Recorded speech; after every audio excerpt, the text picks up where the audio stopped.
SurfRider Foundation was founded in 1984 by a group of surfers in Malibu, California, who wanted to make sure that when they went in the water, they didn't get sick from pollution, runoff, and other problems. They also wanted to make sure, as people bought up the expensive land along the coast, that they could still get to the beach, that it was still a public resource. So what you ended up with was a few people who wanted to protect a local resource in their community, and they got active. And now, 25 years later, we have 60,000 members in 90 chapters around the world who are all still working on local issues in their communities. Our ultimate goal is to reduce stormwater runoff and reduce trash getting into the rivers, because we'd like to see the Potomac and the Anacostia be recreationally viable. We'd like to be able to go swimming in it. We'd like to do stand-up paddleboarding in both rivers. Right now, people do it in the Potomac. They don't do it in the Anacostia because it's a little terrifying.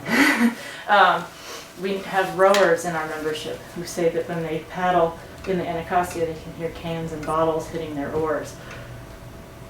That isn't right. You wouldn't put up with that in the ocean. You shouldn't be putting up with that in the rivers either.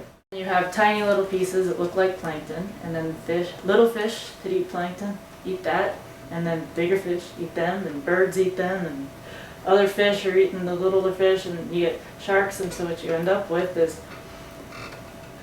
the sharks have eaten the fish that are full of plastic, that are full of the chemicals that were absorbed by the plastic. All those chemicals are fat soluble, so they live in the fat of the fish, and it just keeps going. And so the higher up in the food chain you get, studies have actually shown they're even more toxic than the little fish, because it's the compounding of everything that they've eaten and everything that has been eaten along the way.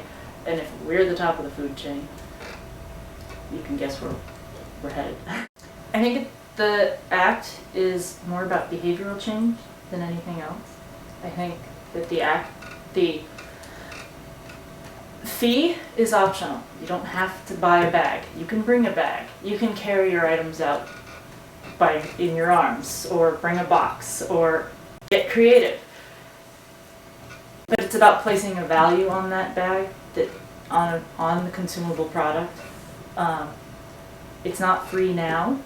You're already paying for the store to store it, to order it, then you're paying for the disposal. The city pays more to dispose of the trash in the rivers than they get from recycling and things like that. So it's not free now. So the 5 cents isn't really a change. It's just more visible, which is what we need to get that behavioral change in the first place. Also, having a dedicated fund will help clean up the Anacostia, I think, is very important. I've heard stories from long-time DC residents about how they used to swim in the Anacostia. If you asked a kid now if he'd go swimming in the Anacostia, no way.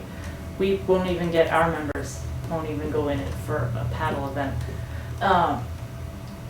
And that's a shame, because you only learn to love the environment when you can be in it. And if the river that you see every day is filled with trash and treated like a dump, you're going to see the whole natural world that way. And you're never going to have a personal connection to it that'll teach you to protect it later on.